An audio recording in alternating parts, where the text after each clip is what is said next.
do this in prime time. Under the bright lights for you on the sidelines. The fans in the stands keep a doubly pride high. The gridiron fly guys, the green and the gold, yeah, they call it the franchise. The gizmos, the miles, the moves, the Kepleys, old spaghetti legs. Ricky Ray, Willie Bless, and whoever comes next to bring back the chip and add another brick to the legacy. Cause it's double E over everything. Double E is a legacy. Double E over everything. Double E, we rising up.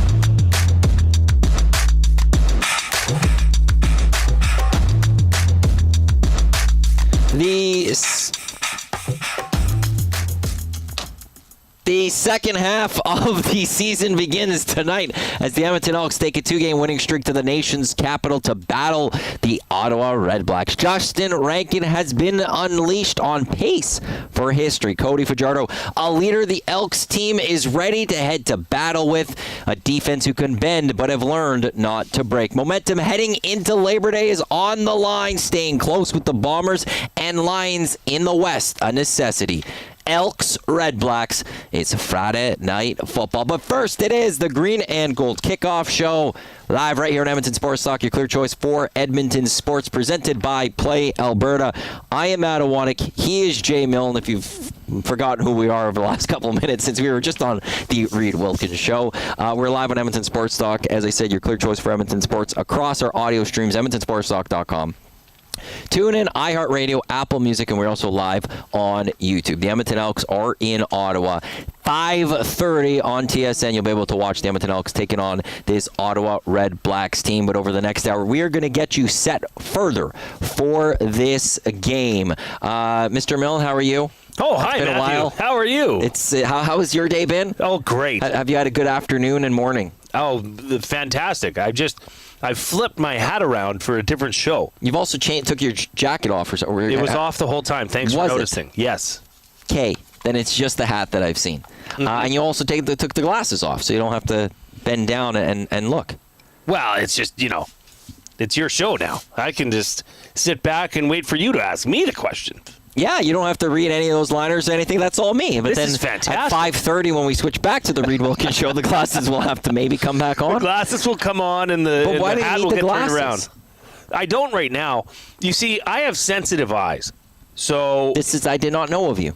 Yeah, like even me right now, you can see I'm having to do this with my eyes. It's almost like I'm scowling at you, which I'm not. I love you all. You know that. He's scowling at me. Well, maybe you. There might be a little scowl towards you, but I'm just kidding, Matthew. I love you too. Love you too, Jay. We need to get to... I'm surprised you said that back. That's great. That's really... You didn't think I would? Our relationship is evolving. Well, we are committed to splitting a 50-50. If that's not love, I don't know what is. Oh, we should check if we won. I don't know when. You take a look to see if when they announce that winner. I don't know if it's like right away or something. It says that the draw is closed. Sales ended. So I'm going to click on winners and prizes pending. Yeah. So we'll wait and see. But there was only 146 purchases. I'd say that the odds were there. So we have 1 in 83 chance, technically. No, that's purchases. I guess that we don't know how many. There was 200 tickets for $50. Mm-hmm. Okay. Well, I'm in. Sorry, a little tickle in my throat there.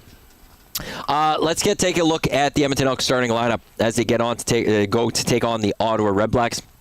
For those watching on YouTube, you'll see the depth chart on your screen. Cody Fajardo once again leading this team into battle. The men protecting him from left to right. Ivy, Cordy, Beard, McKellar, and Boyko. Receiving core, Dunbar Jr., Gittins Jr., Victor, Julian, Grant, and Smith. Rankin is the starting running back with Green as the fullback.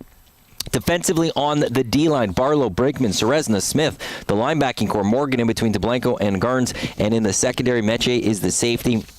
On either side of him, Ross, Jackson, Williams, and Ford. Blanchard's kicking and punting, and Leak will do kick return duties. The Advantage Sports Medicine Injury Report, Mr. Milne. Well, this is brought to you by Advantage Sports Medicine. Connor McDavid's got a team of specialists. You've got a bag of frozen peas. Get the same locker room approach that's trusted by the best in the game at Advantage Sports Medicine. Call 780-460-9977 or visit their website at advantagesportmed.ca. Not much going on in terms of the depth chart for the Oilers, except the local guy, the the Elks. Local guy Josiah Shackle is back into the lineup. He was dealing with an injury. That means Jacob Plamondon is out of the lineup. And they made a switch. Evans II is out as the, I would say, the true sixth O-lineman. And 63 Island is injected into the game. But all in all, we're seeing the exact same depth chart that we saw last week from this team, except for some depth special teams players. When you look at the Ottawa Redblacks, Dustin Crum is their starting quarterback. On that left side of the depth chart, it is Justin Hardy, it is Gino Lewis. And in the running back spot, they do have Canadian Adeboye. However, William Stanback in that weird designated American spot, he is the main running back for the Ottawa Redblacks that the Edmonton Elks will have to deal with tonight at TD Place in Ottawa. Weather out in Ottawa today, it's a warm one out there. 28 degrees, feels like 30 at kickoff. By the time this game ends, it will dip to 24 degrees, but will feel like 27 with the Humidex. To come, Cody Fajardo, we'll hear from him, the starting quarterback of the Edmonton Elks. Get to our Play Alberta Game Day odds check, our keys to a game, as well as prediction for this game. I don't have this up on Twitter. We've been rather busy this afternoon. So this question is strictly for the Nasty Chat, as well as the inbox 780-218-9999. Jay, I will throw this one your way as well, though. First, we're at the halfway point of this Edmonton Elks season. They are 3-6. That is 9 games played, which means 9 games left to go in the regular season. At the halfway point, who is the Edmonton Elks nominee for most outstanding player? Is this a real question, Matthew? It's a battle between two. But I think where it should go as of today, I have my thoughts of where it would be right now, and okay. Can you read the as question of right again? now? Who is the Edmonton Elks nominee for most outstanding player? Because every team nominates their team, and they have their team award winner, so the Elks most outstanding player, and then people pick. But if we submitted ballots today, this is the Edmonton Elks most outstanding player. I know who it could have been a few weeks ago. I know who it is today. Well, I think it's got to be Justin Rankin today. I know you might. Interesting. You might say Cody Fajardo. Yeah. I would say he would be maybe the MVP. But if you're standing most outstanding player, what Justin Rankin is doing is simply amazing. He leads. You're right. He leads the CFL in receiving yards for running backs. I mean, if you look at what he's done here, he is on the cusp of potentially making history. Right now, he's got 400 rushing yards and 427 receiving yards at the halfway point. So this is something that has never been touched by any CFL player in its history. The dual 1,000-yard standard. 1,000 passing, 1,000 receiving. Now, he'd have to pick up his rushing pace, but usually it's the other way. I mean, Andrew Harris in 2017 had 1,035 rushing yards and 857. Fell short. Robert Drummond came close in 1997. He had 1,134 rushing yards and 840 receiving yards. I mean, it's usually the opposite. Right now, Justin Rankin's got 427 receiving yards and 400 rushing yards. So he's at 827 combined yards. If he picks it up with the rest of this team in the second half, he can touch that ceiling of a dual 1,000-yard season. What he means to this team, I think, is more important than obviously what Cody Fajardo has come in and done. Yeah, I guess so. Big Uke, Rankin, slight edge. He throws that one out there in the Nasty Chat. Maybe I'm just like Rankin's numbers through like June and July weren't out of this world or anything. Well. And that's maybe playing into it for me. I think one thing that hurts Cody Fajardo in this conversation is that he wasn't starting quarterback the whole time, and Rankin has been there the whole season, so it's easier to get the stats right. Absolutely, that plays into that as well. But I don't know. I like the numbers Cody has put up are rather impressive. Well, spectacular. He's got a 77.5% completion rate. Yeah, and that's why, for me, I could see by the time the season ends, I would be saying Justin Rankin is the MOP.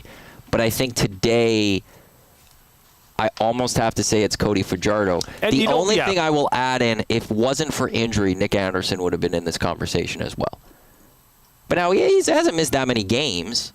Well, and Cody's actually has played less than Nick Anderson has. Okay, and I'm throwing Cody Fajardo in there. That Nick Anderson would to me. Those are your three that you're debating right now when it comes to this franchise. Here's the thing, and I hate to say it because and this is not a slight at all. I think I know towards Nick Anderson, but that defense has not skipped a beat since Nick Anderson has been out with an injury. But Joel DeBlanco has come in and it's most outstanding player. It's not most valuable player. Okay, right? so and that's maybe why Justin Rankin deserves it over Cody Fajardo in that sense. Well, I don't know, Matty. I mean, I may be now leaning towards your just Cody Fajardo. Your take with Cody Fajardo because if this team does not have Cody Fajardo, they are not 3-6 and looking to make it 3 in a row tonight in Ottawa. But that's MVP more than MOP. You know what? It's a dead numbers? Heat right now. I would say. This comes in the afternoon inbox. That Owen guy says Fajardo will get the love, but Rankin is the engine. Cody Fajardo in his 4 games as a starting quarterback for this team is 346, 257, 289, 273. So if I average that out, that's probably around 280 yards per game. He has thrown for 6 touchdowns to 2 interceptions. He's setting. He might set a record. But Cody Fajardo's numbers are really impressive. Very impressive. Through 4. But the numbers that you have there of Justin Rankin, he is on pace to do something that has never been done before in the Canadian Football League. It's hard for me to say which, if you were to remove one for the lineup, which would be more impactful, Cody Fajardo or Justin Rankin. And I actually think, Matty, if you were to remove Justin Rankin, if you were to remove Cody Fajardo from this lineup, I think it's more impactful. I don't. Than removing Justin Rankin. I think it's reversed because Cody Fajardo went out there and had 2 losses still, and what helped them win against Montreal, what helped them win against Toronto was how good they got Justin Rankin the ball. It's kind of a tricky question. I know, I don't know if Trey Ford would have got them close against Saskatchewan and Hamilton. I think Trey Ford could have beaten Montreal and Toronto. We'll put it up on Twitter. But let's see what the people say. Well, I'm in the middle of right now. I can do it. Please, I'm going back and forth in this. I'm torn as well. I think if Justin Rankin's there, they might have lost one of these last 2 games. Yep. I think if Cody isn't there, I think Trey could have maybe won one of these last 2 games. And the reason I go with that is when Cody, who played well against Saskatchewan and Hamilton, they still didn't get the victory because Rankin wasn't doing too much in those games. That's why I think so that goes back to me though. That's most valuable player. It's a tough one. I see both sides. I think if Cody Fajardo was the starting quarterback since the start of the season, there's probably a much better chance that he'd be the easier MLB it would be discussion. Easy. It wouldn't even be close. Plus, this team would have a better record. I don't know. They would. I don't think they were beating BC still. Those games were poor. And they weren't beating Montreal. Maybe Winnipeg? I could give you that one. I'd give you maybe one more win. I think we're both been going back and forth on this. You went in saying Rankin. I went in saying Fajardo. I think we both have flipped multiple times on this. Okay, it's up on Edmonton Sports Talk X page, which is at Yeg Sports Talk. The Elks sit at 3-6 at the halfway point of the CFL season. In your opinion, which player would currently be the MOP candidate? We'll see. I think this is tight. I think in the end, Cody gets the votes. Because I do think, I did not know this Rankin stat you had. I did not know that until it's incredible 6 hours ago. He is this is history. This is CFL history, and he's doing it opposite, which is crazy. Andrew Harris and Robert Drummond both did it with giving the edge to their rushing capabilities. He's giving the edge to his receiving capabilities. He might be a 1,000 yards receiving running back. Think of that.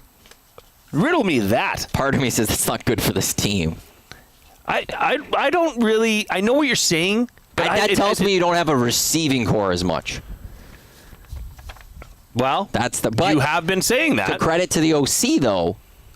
for finding a way to get this done. So there's your question. Jay's throwing. Which Twitter did you put that on? I put it on Your Edmonton account? Sports Talk. Oh, no, okay. I put it on Edmonton Sports Talk. I just saw Jason Milne. So Edmonton Sports Talk, Yeg Sports Talk on Twitter, or you can jump into the nasty chat, or you text us 780-218-9999. Let's get to the Play Alberta game day odds check. The Edmonton Elks. This is moved. Oh, baby, don't. It's where we thought. Or did it go back up? It might be going back up. It's either -3.5 or -2.5. Well, yeah, it moved. It was -3. So thanks for nailing it. I'm just saying, so people that are haven't been listening to us all day know. Fair enough. Matt, part of our job and responsibility here on Edmonton Sports Talk is to engage and inform the listener or viewer. Forgive me. How long have you been doing this compared to how long I've been doing this? Jay and I have had a day. Let's just say it's been a great day. What do you think then the line is? -3.5. It's -2.5. Is it? It moved that way. I think jump on this one. If you didn't get on Jay's play of the day when it comes to earlier this week, he had Jay's money line for the Elks, which was +115. I think getting the Elks 3 points or more is the way to go in this one. I think by the time the next 40 minutes rolls, this might come back to -3. This is. I'm actually surprised it's moving Ottawa's way in that sense. Huss did have a theory a few weeks ago on the Lock Shop that whenever the line moves to one team, bet the other team. And it actually, through those couple of weeks we were talking about it, it did work that way. So this does bode well for the Edmonton Elks, if you believe in that as well when you're looking at the numbers. Elks -167 straight up on the money line. If you do go to Play Alberta, you click on football, you click on Canada. They got the player markets as well. Cody Fajardo's over-under is set at 289.5. Gittins is set for receiving yards at 51.5. Stephen Dunbar 61.5, and Justin Rankin, his rushing yards is set at 56.5. If you click on EST Specials, right where that microphone is, there's quite a few connected to this game. Jay's play of the day from yesterday, Elks to win and under 53.5. That's +240. Dusty, early bird bet from earlier today, Elks to win on the money line, Rankin 57+ rushing yards, Justin Hardy 43+ receiving yards. That is +510. Your play of the day today was the Elks to win the first quarter at -120. Love it. And then Jay and Matt and Kelvin Van Dasselaar was on the Hangout today. We built the big play of the game.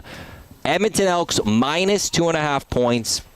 Cody Fajardo 275+ passing yards. Stephen Dunbar 60+ receiving yards, and Justin Rankin 40+ rushing yards. That is boosted to +360. You're only going to get that at Play Alberta. EST Sports, deposit 20, get a $50 free sports bet. YEG 50, deposit 5, and get a $50 free sports bet.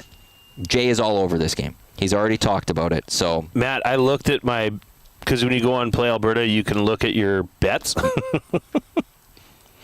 I think I've got 5 different plays here.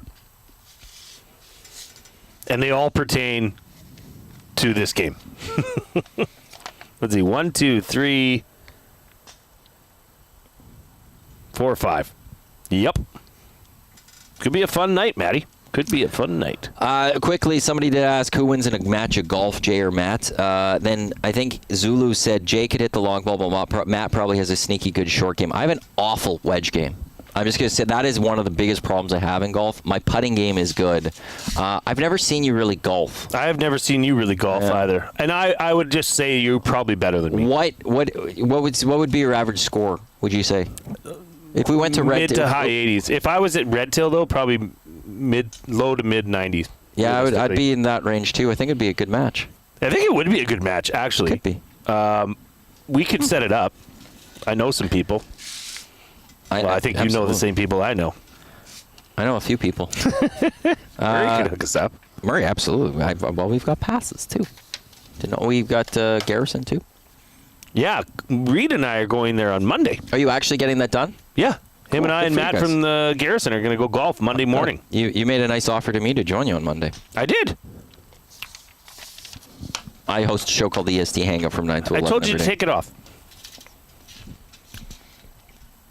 I appreciate that. I appreciated the offer, Jay. Elks, Redblacks coming up 5:30 out in Ottawa. This is the Green and Gold Kickoff Show. Matt and Jay with you live at Redtail Landing, Capital Care Golf Tournament. We were here today. There's still time to get in on that silent auction if you want to look at the silent auction items. EdmontonSportsTalk.com, very top, click Capital Care. Scroll down, click silent auction. Let's get to our 3 stories of this game. We've already been talking about the first story of this game. You've talked about the historic mark Justin Rankin is going, but it's can he continue this pace? A couple weeks ago against Montreal, 0 rushing yards, but he still got 80 all-purpose yards because he did that receiving-wise. Last week, Justin Rankin over 170 all-purpose yards. He had a couple of touchdowns in a monster game. Jay, this you've talked about this a lot over the last couple of weeks, all over the place on EST, but this team, Jordan makes him figure out, you need to get Justin Rankin the ball, and when he gets the ball, whether it's running or receiving, he just needs that ball. Good things are going to happen for this club. And I want to emphasize the word or term in space because it's simple. He will out-muscle you. He will outrun you. He will out-juke you. He's better than you one-on-one. He's so tough to tackle. It's when he gets, bunched up behind that O-line and the hole's not there. Because we're realizing, when we came into this season, think of this. We were thinking of the, what were they, Thunder and Lightning? Thunder and Lightning. Where Javon Leaks the speedster and Justin Rankin's the guy that'll pound it inside. Justin Rankin is proving he can do whatever he wants. Now, hopefully, they can take the pressure off of some of this by actually establishing a run game. That's my hope. But if that's not working, you got to make the switch and transition quickly to get him out of the backfield. Whether it's a swing pass, screen pass, I don't care if he's the number 3 receiver and you're throwing, a 15-yard dig route to Justin Rankin. He's proven he can do it all. You just need to make sure you get the ball in his hands. And then, that means, I do think he can continue this pace. We've recognized this with Justin Rankin. Clearly, inside the defensive coordinator's office and the Ottawa film room, they have noticed Justin Rankin's abilities with this team. They should, at the very least, be working on a game plan to attempt to contain Justin Rankin. Is this Elks team, do they have the ability to go and win this football game if the Ottawa Redblacks find a way to contain Justin Rankin? Yeah. You think so? I think so because I have faith in Cody Fajardo. That's fair. Cody Fajardo is a competent, capable, accurate receiver or quarterback. He's got 77.5% completion rate. This might be a record on its own. He was 80.6% last week against Toronto. That's the thing. If you want to go ahead and try and commit to take away Justin Rankin, it's going to be by committee and it's going to leave something else open. So this is a good problem for the Elks to have. Stamp Hater says this. I want to get your thoughts on this. I really hope we commit to running the ball because I feel the strength of the Ottawa defense is their secondary. Give it to Rankin and let him eat. What do you think of that? Is that the strength of this Ottawa team? Ottawa? Second storyline of this game. Well, yeah. Let's talk about it. It is the interceptions of this Ottawa Redblacks team. I talked about it a little bit with the Reed Wilkins show. This Redblacks secondary, they do have some injuries, but they were the second best in terms of causing interceptions. They have made some big plays defensively. Even last week, or when they made that comeback against Winnipeg, the missed field goal for a touchdown tied football game. Winnipeg goes out there to win it. Well, Zach Collaros threw an interception. Mm-hmm. The Ottawa Redblacks were able to find a way to get that ball back defensively. Now, that offense then couldn't get back into a position to go win that football game. Ball went back to Winnipeg. There's a coaching error, I would say, there. And Redblacks, to me, is a bit of their strength. Now, as I said, there are some injuries to that. But why second storyline for me is this one is it is Cody Fajardo versus that secondary. That said, when I brought this up an hour ago, your response was, well, Cody Fajardo, you believe Cody's going to beat this secondary. And actually, no, what you said, which was very also big, is that the Redblacks defense is the second worst at giving up big plays. Mm-hmm. They give up a lot of big plays. Yep. And this Elks offense is very good at actually having big plays. If you look at the stats of big plays made this season, the Edmonton Elks have been able to do that. And they were able to do it with Trey Ford. Across the board, this Elks offense has been able to make big plays all season long. That's the battle that you're going to have. So that's why it's a second storyline for me is what's going to win out here? Cody Fajardo hitting his receiver / Rankin for big plays and this Ottawa Redblacks secondary giving up those big plays, or is it the Ottawa Redblacks secondary is going to find a way to take that ball? It's going to be an interesting matchup, Matty. But I just feel like Cody Fajardo just has a bit of a chip on his shoulder this year. He can say all he wants and say, moved on from Montreal. But you know what? Put yourself in his shoes. You got dumped by your girlfriend because, she found someone that wasn't proven, but she thought could be proved to be better than you in some respect. Would you not have a chip on your shoulder for the that's what athletes crave, is the reason. Give me a reason to want to steamroll everybody I see. That's what Cody Fajardo's doing. And I just think until he has that was a ouch. That was a rough game for Cody Fajardo. Until he has that, I have nothing but faith to put behind him. How many times do we still mention 1260 around you?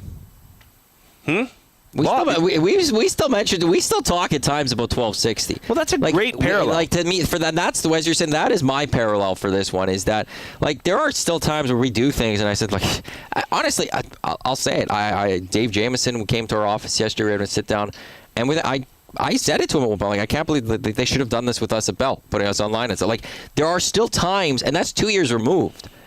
I still bring up the fact that they shut us down, and we've launched this. Now, for me, much better what we're doing here. We love it all here, but that still comes up. Now, I can't imagine if I was a starting quarterback for a franchise and I won a Grey Cup, how I would that would always have to still be there. I don't care who you are. I don't care what you're doing. You're still always going to look at those things. Ken Holland, when he always talked about Detroit. And Ken Holland in LA is probably always going to also talk about the Edmonton Oilers and stuff. And there's some of that still comes in, is that you pushed aside a little bit to a degree. That's a wonderful parallel.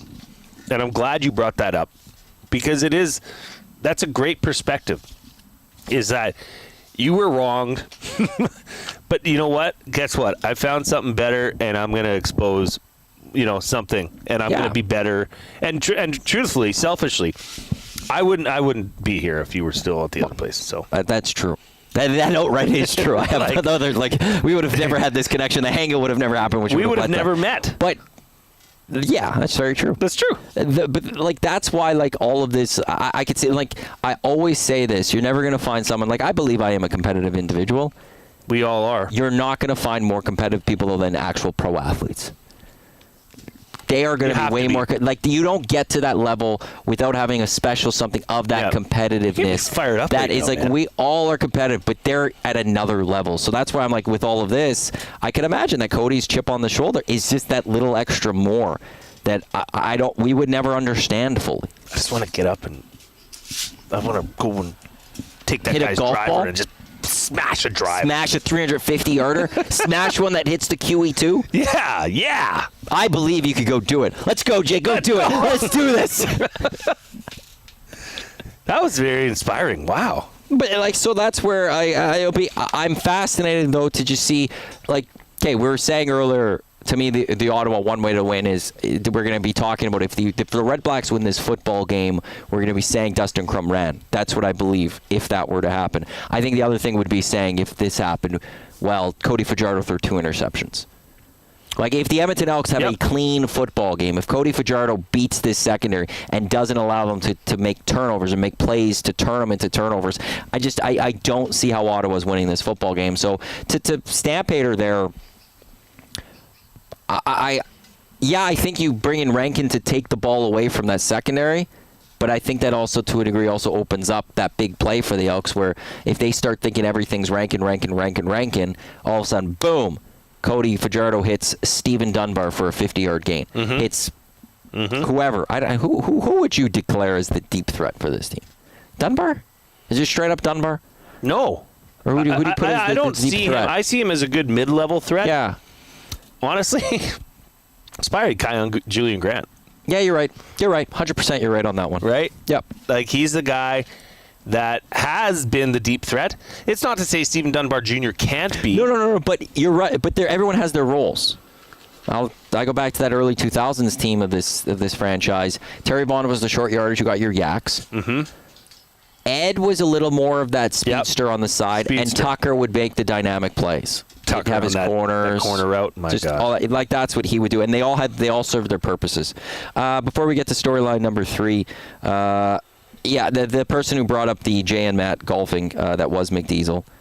Also, Ace96 saying the background looks CGI. I'm going to say, as this day's gone on, like, our background looks fantastic now. It does look like the lighting is on point. I was looking at it as we start, like, and this is going to sound arrogant AF.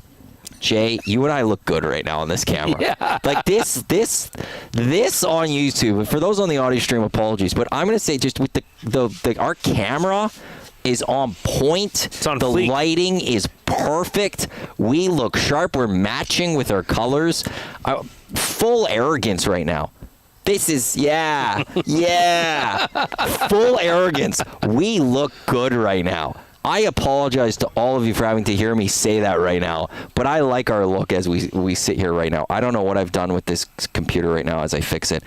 Charlie Default in the nasty chat. Dufault, thank you. I don't want to poop on your parade, JM. Elks will lose by 7. In my opinion, Ottawa's desperate as well. A home game means a lot at this point. Fair enough, but I don't see why the Elks wouldn't also be equally as desperate. Well, that's just what I was going to say. The Elks are as desperate, if not more. And, oh, by the way, the Elks actually have a starting number 1 proven CFL quarterback. Case closed. Box pounder. Okay, keep going. No, yeah, I was going to say, Huss brought up an interesting point on the Lock Shop today, which is, though, we brought this back to this game. One thing that helps the Elks go up against Calgary is that Edmonton is going to be expected to lose on Labor Day. So they got to go in thinking, we're expected to lose. And that could be a scary opponent. Take that here. Dustin Crum, maybe. I'm just a backup chip on my shoulder in that way. I'm not expecting too much. And sometimes that could be the chip that gets you that win. Sorry, go to the Box Pounder. Well, Box Pounder says win the turnover battle, win the game. It's that simple, right? Is it that simple? I mean, when he says that, when he posted that in the nasty chat, I thought, damn, he's right. I mean, both these teams are tied in the turnover ratio, 0-0. Okay, what? Now what? No, I'm not. Is this point number 3? No. And my key to the game is going to be, you'll laugh later, don't worry. Okay. But that's a great point. And because, like I said, Ottawa giveth, but Ottawa taketh. So protect the ball and see if you can rattle Dustin Crum and force him into, like we said earlier on the Reed Wilkins show, get him uncomfortable in the pocket, force him into errors. And I think that will be beneficial for this team. And if that happens, take advantage of it early. Library Pat, 780-218-9999. If the Double E win today, does it mean much? Who have they beaten? The real tell will be the next 2 games after today. If they can take a game from the hated Stamps, then maybe they've turned a corner. Fair point.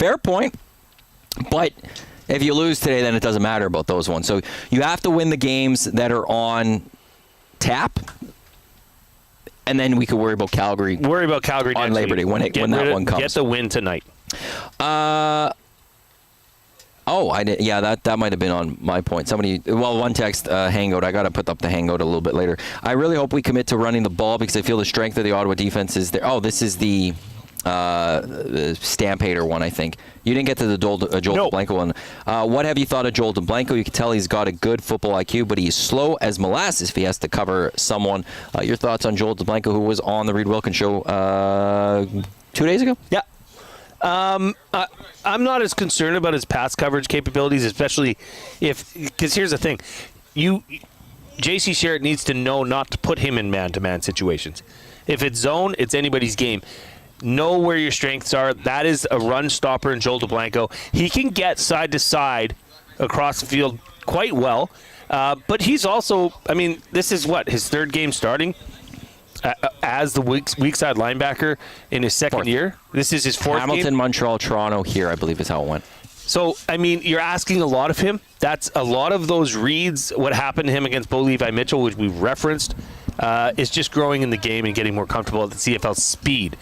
But other than that, I feel that this has been an opportunity to put up or shut up and say, hey, number 1 draft pick from last year, you're going to step in and take Nick Anderson. Oh, yeah, you're stepping into Nick Anderson's position.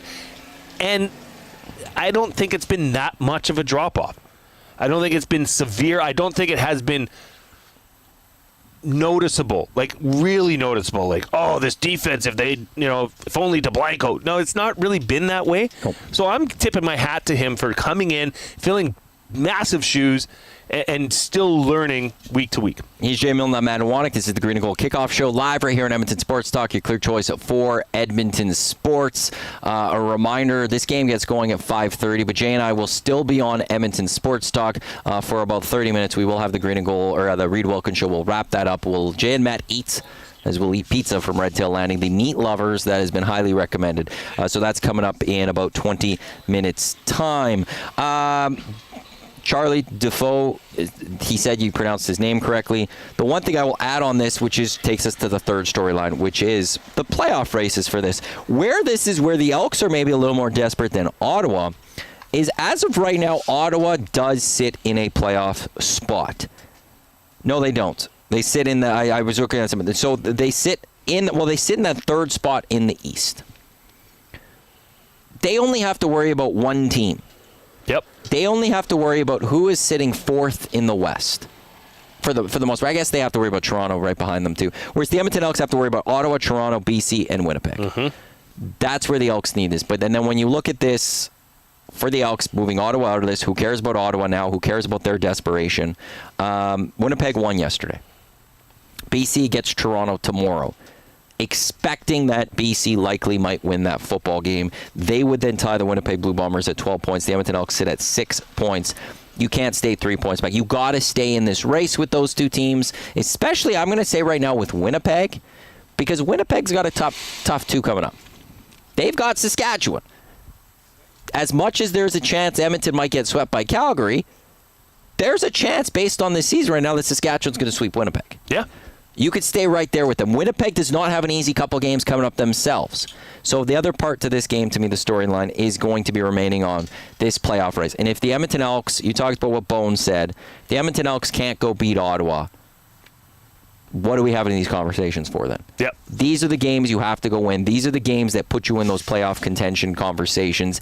These are the games that you look at and go, are you going to make that run, and did you go pick up these points? So far this season, the Edmonton Elks haven't really dropped points to someone that they shouldn't. I will say that. With Trey, they beat Ottawa. With Cody, they beat Montreal and Toronto so far.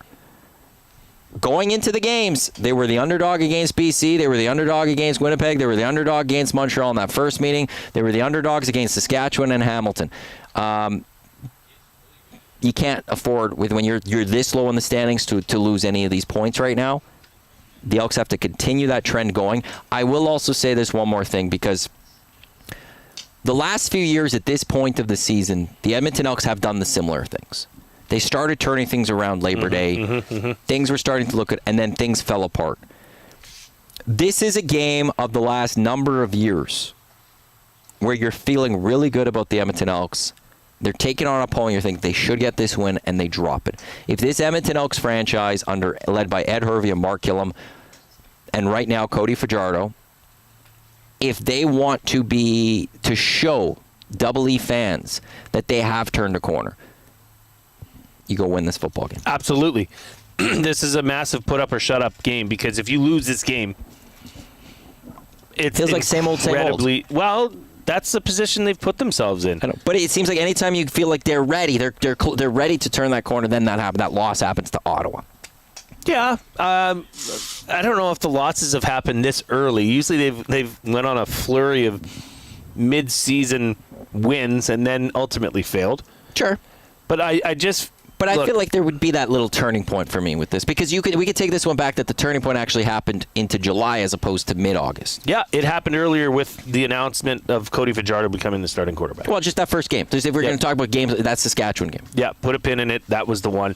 This team, winning does that to a team. It makes you think you can beat anybody. It makes every game winnable, and that's the feeling that this team has right now, and they need to continue that. They have to, especially against a team like Ottawa. Look, this 3-game stretch where they got Montreal with decimated with injuries. They took care of business and beat Toronto. They've got to do the same thing. This has been a blessing for them to have these 3 games come at the exact moment they need it as a team. Now it's up to them to take advantage of it because, simply put, Matty, if they don't deserve to be talked about as a playoff contending team. No, they absolutely don't. Also, a heads up. Later this weekend, we've got BC Toronto tomorrow, 1 o'clock. We've got Calgary Saskatchewan, 5 o'clock tomorrow. You can watch those on TSN. And college football's here. Jay, we're getting closer to those weekends where it's just football. God bless football. Friday nights, Saturday, CFL with college football. Sunday, you got the NFL. And you can throw in some soccer footy if you're one of the people like me that want that one. Dublin, Ireland tomorrow. Kansas State, Iowa State. 10 o'clock, probably on TSN. I think it's on ESPN down south, so it should be on TSN up here. It's going to be a great triple header tomorrow. Does it start tonight, though? No. Not that I've seen. Nothing tonight? According to the ESPN app that I have, which is my go-to, when I looked at college football and I looked at all college football, not just the top 25, everything starts tomorrow, it's saying. Yeah. So, and it's officially week 0. Well, no, it's unofficially week 0. They stopped calling it week 0. I wish they didn't. Week 0 is the best. So, yeah, 10 a.m. tomorrow. That's actually the game in Dublin is the kickoff to college football. Then next week, football. Look at that game. Number 9, LSU at number 4, Clemson. Miami, Notre Dame next weekend. Nobody cares. Just kidding. 6 at 10, that's a big game. Yeah, just 2 top 10 ranked teams at Jay. Notre Dame dropped the fighting guy. And next weekend, Canada West gets going. I think this weekend, OUA gets going. Or is it Quebec? I think they play early. They're a week ahead. So U Sports back. Our Bears, how are we going to do this year? I don't know. They got destroyed by Calgary last Monday in Red Deer. Had an exhibition game. It was ugly. But it is only exhibition. That's maybe they were holding back. Yeah. I don't think exhibition in college, like especially U Sports, means the same as it does in the NFL. Like NFL, but it's interesting that they have an exhibition. NCAA doesn't. They just go play. True. Well, they do. They have so many people on their roster they can play against themselves. Yeah, they really do. Okay, let's hear from Cody Fajardo. He spoke with the media just a couple days ago. This is the Green and Gold Kickoff Show. When we come back, we got keys to a game and our Jay's prediction for the game. And then we'll be ready to wrap up because then what we'll do is we'll take a quick timeout, pause for a couple seconds, and then we'll come back with the Reed Wilkins Show as Jay and I will wrap that up as the Elks will then take to the field in Ottawa to battle the Redblacks, looking to improve to 4-6 on the season, looking to improve to 3 straight victories. But here's Cody Fajardo, starting quarterback of the Edmonton Elks, with the media just a few days ago. Well, Cody, I guess first of all, just how do you think week's gone in terms of preparing for Ottawa? Good. I think we got good energy, good juice coming out of the locker, coming on the playing field. Some things we got to clean up, just like any other ball club. But 2-game winning streak, guys' spirits are high. We're believing, and we're excited for a good opportunity versus a very good team that's in the same position that we are in the standings. So, trying to claw and fight for any win that we can get, and try to do anything we can to get 2 points. What can you share with us in terms of the Redblacks defense and what you guys need to do to be successful? They're just a well-rounded defense. They got a very good veteran D-line that has seen a lot of ball. There would be some question marks in their back end. I'm not sure with some injuries that happened last week. So we'll see when the roster comes out. But if you look at them statistically, they're right there in the 3 to 5 range in just about everything. So they're just a good, solid defense where they keep you on your P's and Q's. They do run a lot of zone coverage. So we got to be really good at catching the ball, getting yards after catch. And I got to do a really good job of just protecting the ball, because when quarterbacks miss against them, they make you pay. So for us, we got to protect the ball, and we got to find ways to stay on the field. You guys were 1-6, both the last 2 wins. You guys were down, managed to rally and come back.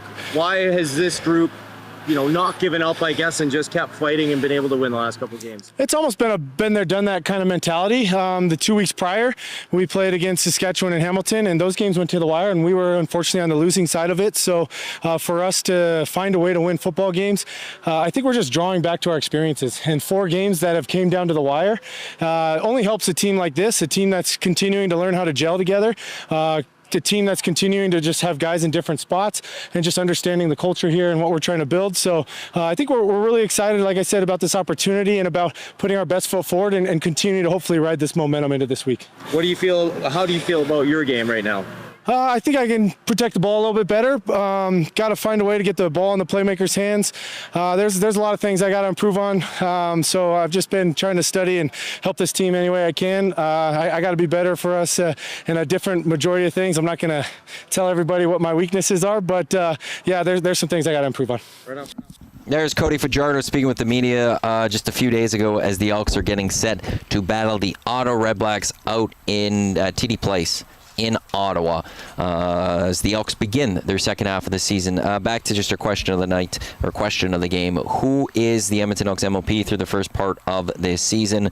The votes really are just between Cody Fajardo. You have actually on Twitter. Can you pull up what we have on Twitter right now? Also, still a few minutes. Play Alberta, playalberta.ca. Our EST specials are up there. I'm curious to see if this line has moved because it moved down to 2.5. Have we seen any other movement, or are we pretty much going to end at that 2.5? I click football. I click Canada. I click CFL. It is 2.5, so that line's likely going to end at -2.5 for the Edmonton Elks. What's the poll? Right now, Justin Rankin is ahead, but it's close. 51.3% to 48.7%. Yeah. It's a toss-up. That's about right. I mean, it's too close to say. I bet you after Labor Day, you might have a better idea. I don't know. After the rematch. If the Edmonton Elks are in a playoff spot, it's largely going to be because Cody Fajardo and Justin Rankin are both playing great. Yeah. I think it's not going to be one and not the other. And I don't think that's a problem if it doesn't, if somebody doesn't make themselves clear as the MOP candidate. I certainly hope not. It would be better for the Edmonton if they just both kept pushing each other up the ladder. Your key to an Elks victory.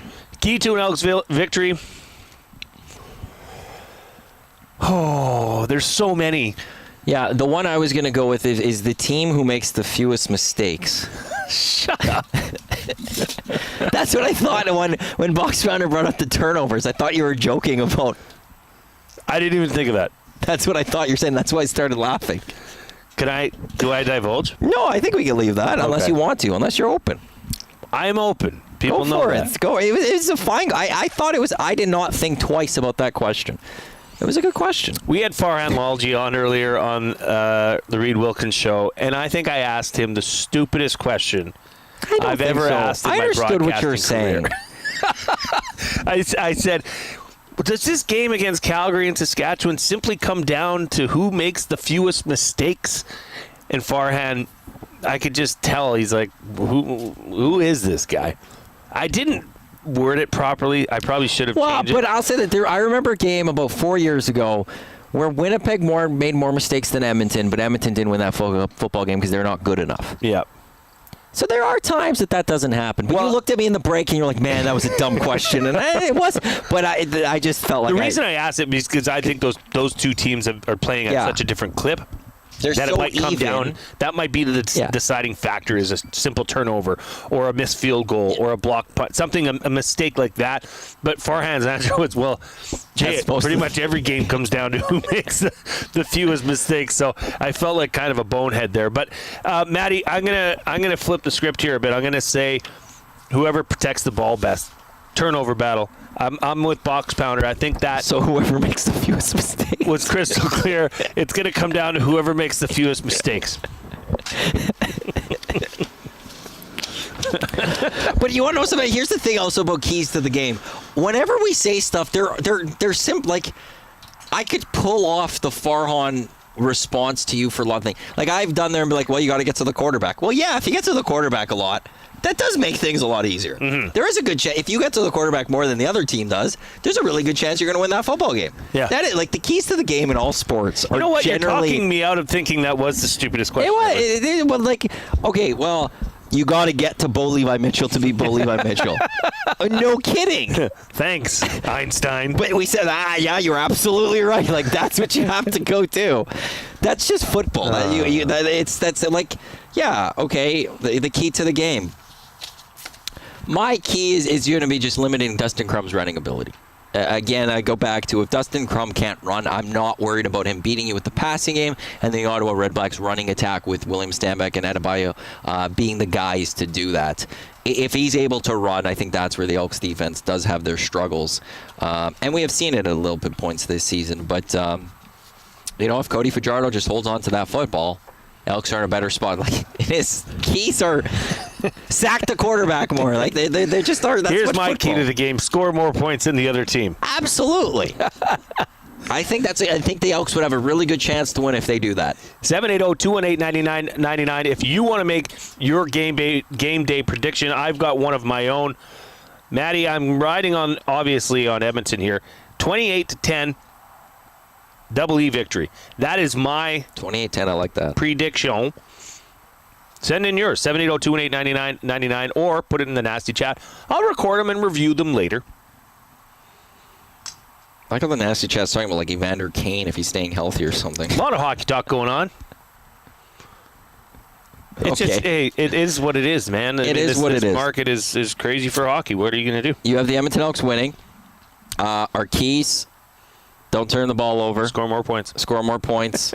Be mistake-free. Mistake-free. And limit Dustin Crum's Real rushing good abilities. insight here. This is top-notch. This is why you tune into this show. This is why we're the clear choice. Nobody's going to Edmonton tell you Sports. that anywhere else. You're not finding that insight on any single pregame show across this country on any of them. I'll tell you that right now. You only get that with Edmonton Sports Talk. Chris says 31-9 Elks. Okay. He's Jay Milne. I'm at Iwanyk. This has been the Green and Gold Kickoff Show. They are taking on the Redblacks in just a few minutes. You can watch that one on TSN in a few minutes. Jay and I are going to take a brief pause here. I need to run to the bathroom quickly. When we come back, we will wrap up the Reed Wilkins Show with Jay Milne and Matt Iwanyk. And then just a reminder, once this game ends, Jay and I, we will not be at Red Tail Landing anymore. We're going to drive back to the EST studios on the west end of town. But the Green and Gold post-game show will take place once this game ends across Edmonton Sports Talk on our audio streams on YouTube, as well as that will be podcasted after the game as well. We will recap everything between the Edmonton Elks and the Ottawa Redblacks right here on Edmonton Sports Talk. On behalf of Jay and myself, Matt, thanks for tuning in to the Green and Gold Kickoff Show right here on Edmonton Sports Talk, your clear choice for Edmonton Sports, presented by Play Alberta. We will talk to you within just a few minutes as we bring back the Reed Wilkins Show.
Welcome back to the Reed Wilkins Show with Jay Milne and guest co-host Matthew Iwanyk, right here on Edmonton Sports Talk, your clear choice for Edmonton sports. A reminder, we are coming to you from the Satellite Banquet Studio, where at the banquet, you can book your birthday. Celebrate your birthday at the Banquet Bar. Amazing drinks, great vibes, and unforgettable memories. Book your party today or at thebanquetbar.com. You can listen to us on edmontonsportstalk.com, the iHeartRadio and TuneIn apps, or on YouTube, where if you are joining us on YouTube, please hammer that thumbs up. Help us spread the good word of EST. That was a fun Green and Gold kickoff show. That was great. I had a great time.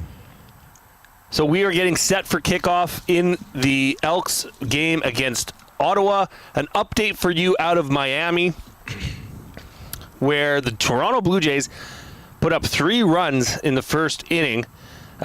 Shane Bieber hasn't even pitched yet, or he's about to take the mound, but giving themselves a nice little cushion there. They are already up 3-0. We are going to get to Fired Up. Fired Up is brought to you by Gemco Fireplaces. Where is that? Gemco Fireplaces has been proudly serving Edmonton and area for 45 years and are the authorized dealer for Napoleon fireplaces. Whether it's gas or wood burning, look no further than Canadian-made Napoleon fireplaces. All the Napoleon products you need are available at Gemco, 9281 50th Street. Maddie, I think it's crystal clear, just like Edmonton Sports Talk, where we are going to head with this Fired Up. We've been on location at a golf course all day, which you can see behind us. Well, the driving range. The driving range. Well, the course. First hole's over there. 10th is over there. Yeah. This is all driving range behind us. That's true. So we've been sitting here. We were on since 9 a.m.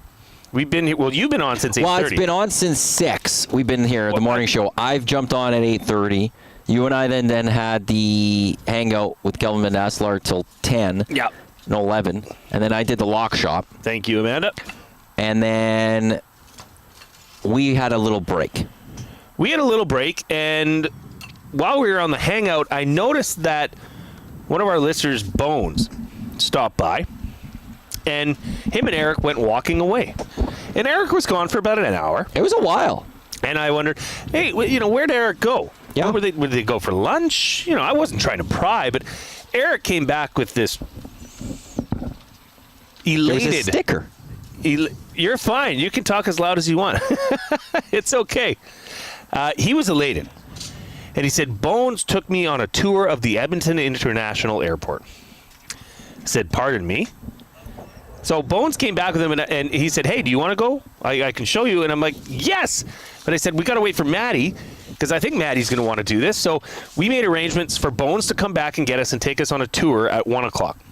Bones is responsible for, approvals of things that need to happen there. Ground maintenance, ground control. All sorts of different things. He's not up in the tower. He's on the ground with Edmonton International Airport.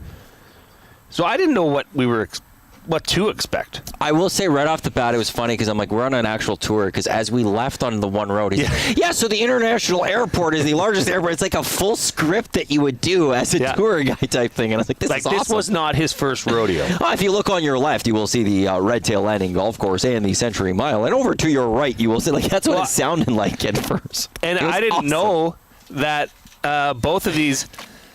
that all of this land, there's Sunil Matthew from the Golden Bears Alumni Association, looking good. Let's go Golden Bears. Let's go Bears. Woof. Bears and Elks, you got a nice combination there. It's a beautiful day for golf. So Bones takes us out, and he takes us into this back entryway, which I didn't even know existed. Okay? And then Maddie and I have to go into this office and present our IDs. Yep. We got badges, guest badges. I don't know where I put mine. That says we were visitors and we were allowed, and they'd cleared us security-wise. Checked our ID, all of that. So then we go, and he shows us the Stars hangar. We saw the Stars helicopters up close. And the Alberta Health Services planes. Alberta Health Services, medical planes. And those Stars air ambulances are jacked. Like, those are impressive helicopters. When he explained the fact that they're in the hangar, but they're on this, like, platform, so they can get wheeled out in seconds so that it could take flight. Like, when STARS is necessary to go somewhere, they could be up in the air in, like, basically the snap of a finger. They could be up in the air. They get in the cart, they wheel it out, and then helicopters in the air. Just, it was incredible to see. Then he takes us out literally on the runways. Literally on the runway, to which we saw planes taking off, planes landing from 90 meters away. He had to get, like, he's on a CB radio getting clearance. Yeah, and to switch certain, just even if you're on the drive of the I guess, tarmac area, if you go from one portion to the next, you need clearance to go from one spot to the other. If you need to cross a certain spot, it's something else. And we were talking about it on the Hangout, how it's so cool to be around airports, because the air flight is fascinating to me and you. Yes. And to see these planes, these massive chunks of metal coming and going from the airport up close was phenomenal. So then he took us over to this other runway, which is under construction right now, so it's not in use. So I think what he said is we're going to burn out some of the carbon. And he, took us down this runway all the way to the end. What was it, 3 miles long? It was, yeah, I think it was just shy of 3 miles long or something like that. That's incredible. Took a picture of Maddie and I on the runway. Because they're 20 it's feet like the long. cover of a rap album. Like when they mark the tarmac, it's like 20 feet long so that it could be read by the pilots as they're landing. Took us and showed us around. Like we went everywhere at the airport that a truck can go. We watched massive jets get taxied out, and then he's like, "Oh yeah, they're gonna chime in on the CB and ask for clearance to take off." Sure enough, 5 seconds later, this is Flair Airlines, blah blah blah blah blah, permission, and the communication. It was just cool. It was the neatest thing, because I've never been that close to, like, aircraft unless I was on it. Yeah. And the power and the energy around it was just phenomenal. I did not have that on my bingo card today, I can assure you of that. No, and on the Hangout, we talked about how we love watching planes take off. Yeah. And, pizza's here. We've watched our planes take off and things like that. And we talked about how it would be great to just go watch things like that. So the fact that we saw some from like 90 meters away, I wasn't expecting that. Like, I was expecting to see some. That's the cool part about being at Redtail, is that you could watch planes taking off as you're, golfing and stuff. I wasn't expecting to be that close. So it was really, really cool. And it was cool for Bones, because he was saying that, like, he's like, I got a cool job. Like, but it's sometimes you need that memory, or to be with people that are like, wow, your job's pretty cool. Yeah. And seeing it through our eyes. But yeah, my job is pretty cool. Yeah. So that is, it was awesome. I love planes. And he pointed out where the spot was, where I remember going as a kid, and you'd walk in. I think there was an A&W. Maybe he showed us the original hangar of what used to be all of Edmonton International Airport, which was quite small. It was just really cool. So, Bones, to you, we thank you. Round of clicks. Thank you. Yeah, Bones, round of click. That was really cool. I was FaceTiming my family. The girls couldn't believe it. I was like a kid in a candy store. It was fascinating. For those of you that are watching us on YouTube, if you haven't already, hammer that thumbs up. And a reminder to all of you that Edmonton Sports Talk is presented by Play Alberta, where why limit your choices when you can have it all? Play Alberta is your go-to app for casino games, sports betting, and lottery, all in one place. With easy access to real money games, you can enjoy everything Alberta has to offer right at your fingertips. Download Play Alberta now and start playing today. We are almost at kickoff in Ottawa. For those of you watching on YouTube, you can also see that there is a pizza here. Yeah, you got to lift that up. Don't want to dump the whole thing. I got it.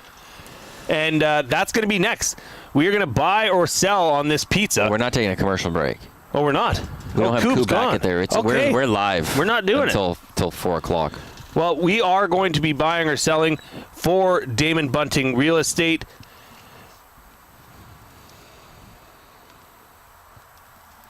Damon Bunting has been a consistent top-producing realtor in the greater Edmonton area for over 17 years. He and his team would love to help you find that right home or make the move from your current home. Community-driven, he understands what it takes to make a difference in our city.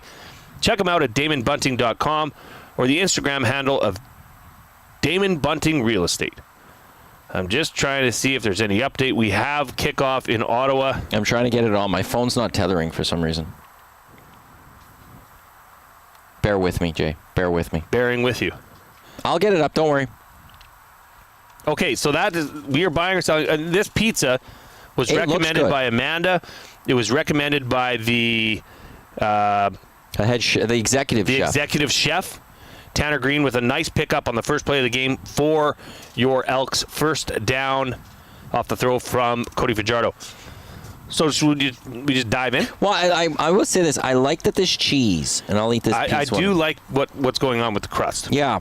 It's a solid looking cheese. You know when you have like a pan pizza and the crust comes up the side and it does bode well. I mean, I would say that's what we've got here. Red Tail Landing pizza. So this started a couple days ago, Tuesday. I was going to Dollar Tree, and I asked Jay if he wanted anything. He said I would love a Reese's cups. So I got him for him. He threw them in the freezer. We tried it on air because he's never done that before. And then 2 days ago we walked in and we bought a bunch of things. And we loved the chips. We loved a lot of things. And yesterday, Jay and Coop had a tough time with it. I enjoyed the Vienna sausages. I didn't mind the pickle in a bag. You guys thought those were disgusting. It was a texture thing for me. So now we came to Red Tail today, and immediately Jay's like, well, when we go to Red Tail, we got to try their pizza. And we didn't know if they had a pizza. So Jay walked up to Amanda, and said, how's your pizza? And she says, I've heard everyone raves about it. She said, I'm not a meat fan, but I love the Meat Lovers pizza too. And then you talked to the executive. How did you talk to the executive chef, by the way? He just happened to be there. Oh, okay. He was in a black chef outfit. And then you knew. And I said, hey, what do you think about the pizza? The Elks failed to convert. They're going to be punting early on in the game. Okay. So we're going to eat this now. You ready to go? Yep. I mean, impression off the look of it, it looks good.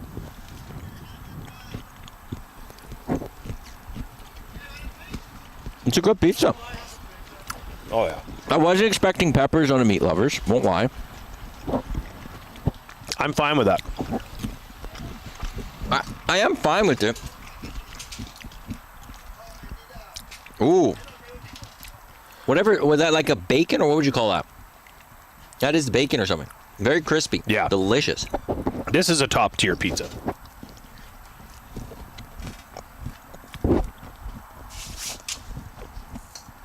Could use a little bit more firmness in the crust, but beyond the back. But it does hold up pretty well. They've made up for that with the smaller slices. Mm-hmm. That's a great point. Good crunch. I'm going to say this is pretty good. This is really good. Now, like, you finish a round of golf. This feels nice. You can add to this that I am starving. So, same.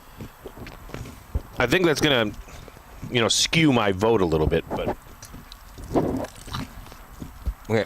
I hate to just, I think we're going to need a napkin. You put your glasses on the napkin. My eyes are clean. Okay. I really like the crunch of the crust. And I like the cheese that they have in the back end of this pizza. High-end cheese. It's a very good cheese. If you were golfing Red Tail and you were sticking around on the 19th hole afterwards, I would say the pizza's something to get. Yeah, and I think between the two of us, this is a good amount. This is a good amount of pizza. This would be more than enough for both of us. Yeah, I'll give this like an 8-2. I'll go with like an 8-2. Yeah. There's a lot going on. The one thing that I would say is like I will, and I know I like it, but when you are now, I didn't look at the menu. Yeah, that's part of it. But when you are talking Meat Lovers, the peppers are an interesting choice. I actually like the peppers. I do too. It's just I wasn't expecting that, and it isn't then fully a meat lover. Like a Meat Lover should only be meat. I don't want anything healthy on this. To a degree. I think if the peppers weren't there, it'd been like an 8-3. Really? I'm gonna give just because I wasn't expecting it. I'm gonna give this a 7-9. Oh wow! You're still only just giving it a 7-9. Well, there's not a lot left to be desired, but there's something left to be desired. It does the job. Mm-hmm. Well, it's good, though. I don't know. I just had a really good bite. Last bite I had a really good crunch to it. Ottawa has taken the ball on first down. Nothing. In fact, I believe they lost yards. So, second down, Maddie, we've talked about putting your defense in a position to be successful. That's what you do. Stop them on first down, force a second and long, and hopefully good things happen. Move the pocket on Dustin Crum. Ooh, that was an impressive catch.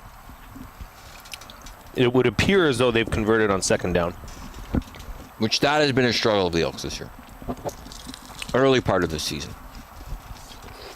Second and longs. I will finish my pizza slices after. Yeah, me too. But in the end, this was fired up. Gemco fireplaces. We melded it. Fired up. And then buying. I'm buying on this pizza, and I'm fired up that I'm here with you today. This has been a fantastic day. It's not over. We still have to head back to the studio for the post-game show. But, yeah, it's here's the other thing, because your off-topic topic today was favorite golf course that you've ever played. Mm-hmm. It's hard to find a golf course, in my opinion, maybe I'm wrong on this, that doesn't have a decent amount of food afterwards. Or like good quality food afterwards. I've enjoyed generally whenever I've stuck around at a place and have had a bite. I will say that your smaller, maybe your more rural courses may not have the best post, hole 19. You think?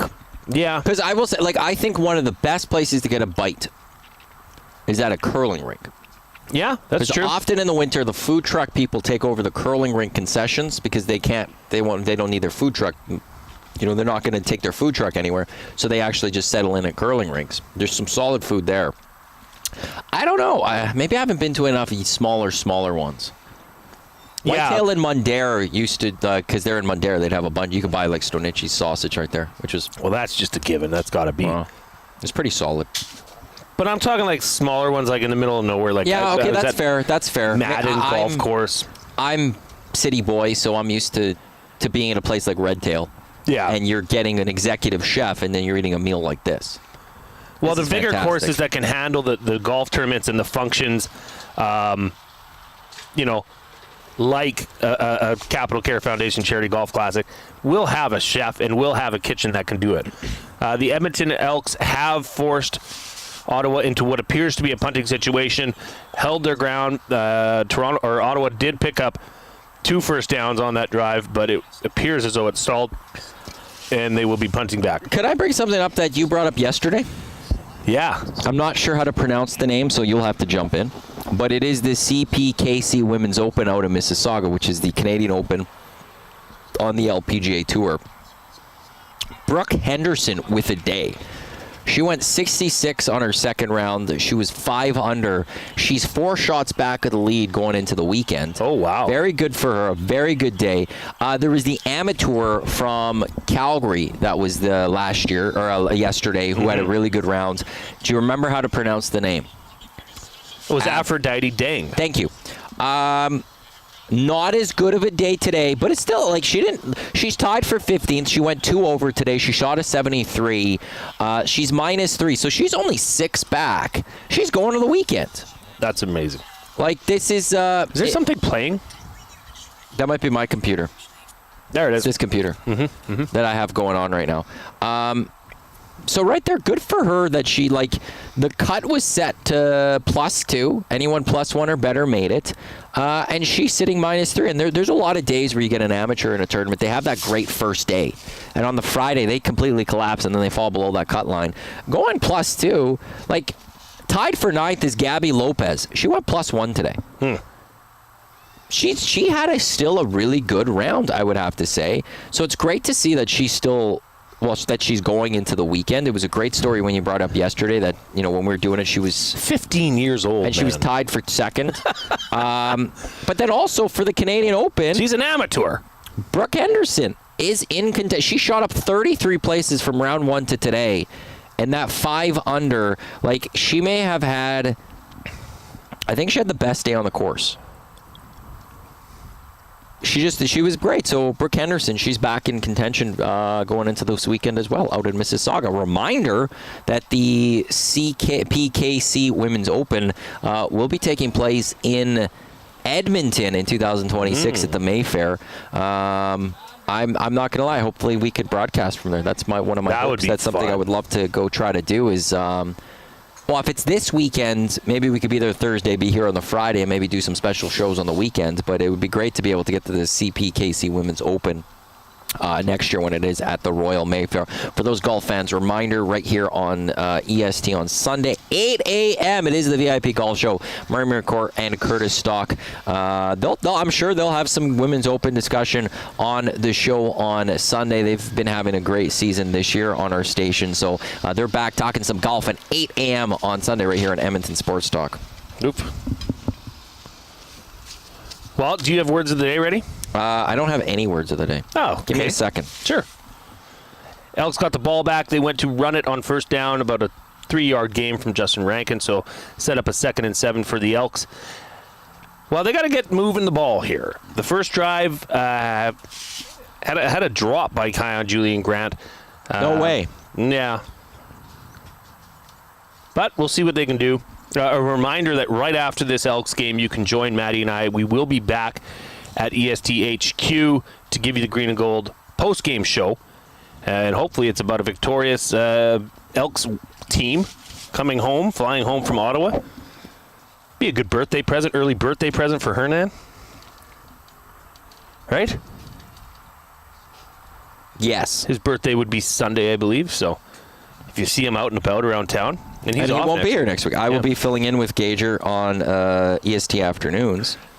Elks pick up the first down on a completion from Fajardo to Curly Gittins Jr.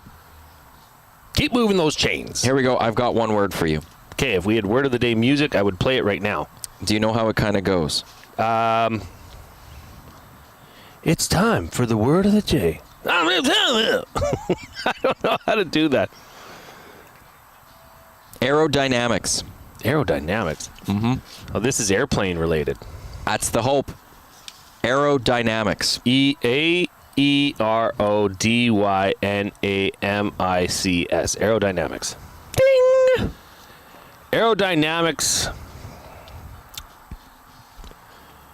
refer to a shape or a form that offers the least resistance to external forces or wind or air.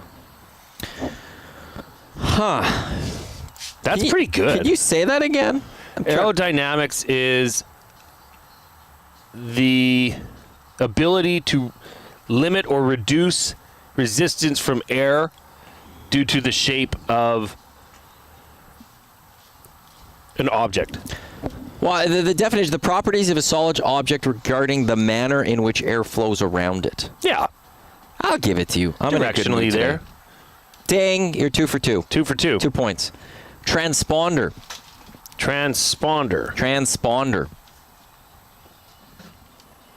Transponder. Transponder. Ding! I'm really easy with the words. You are. I feel like I'm giving you words that are very easy to spell, but I'm trying to relate them to things that we do on the show, which makes it a little more difficult to find words that are difficult. Transponder, isn't that a piece of technology that allows for communication over great distances? Or receiving communication? This might be the... If you want to use it in a sentence, I'll take a 0.5 deduction. The pilot set the transponder to the emergency code 7700 to alert ATC of a general emergency. Transponder is... Yeah, that's what I think it is. Well, so it's an electric device on an aircraft that responds to radar signals by transmitting coded information such as identity and altitude to air traffic controllers. You said receiving, and this is transmitting. Yeah, so I'm wrong. Yeah, I have to give you the wrong one on this. 3 out of 4. So I'll give you 3 out of 4. That's not bad. I'll give that. That's fantastic, I would have It's all to in say. a day's work. That's really well done. Elks just with a swing pass out to Justin Rankin. They are at about the 33-yard of Ottawa. They're putting together a decent drive here. Jordan Miximix laughing. Would be nice to see them convert this into points. It would be nice for Jay's play of the day, as I have the Elks moneyline winners on the first quarter. Cody Fajardo over the middle to I'm ahead Julian of you. Grant. You're behind me. That'll bring up third down, in which 3rd and 3. So it looks like they're going to trot Vincent Blanchard out to kick a field goal. You have been listening to the Reed Wilkins Show with Matthew Iwanyk as guest host. Matthew, thank you for joining me this week. This was fun. It was great. A reminder, next week, Reed will be off again, but not to fret. The man, the myth, the legend, Tom Gazzola will join me in the big chair. And Matthew will make another pop-up appearance on Thursday as we will be broadcasting live From another golf tournament. In Damon Bunting's backyard as he puts on the Damon Bunting Golf Tournament in support of Robin Hood Association in Sherwood Park. I will keep you on to let you know if Vincent Blanchard makes this kick or not. The ball is up. It is through. That is a 3-0 lead for the Elks. 4:59 left to go in the first frame. Matthew, this was great. Thank you for being such a great partner in crime with me. On behalf of myself, Matthew Iwanyk, and the crew back in studio, thank you for tuning in to the Reed Wilkins Show with Jay Milne and Matthew Iwanyk right here on Edmonton Sports Talk. We will talk to you on Monday. No, we'll talk to you on the post-game show. We'll talk to you on the post-game.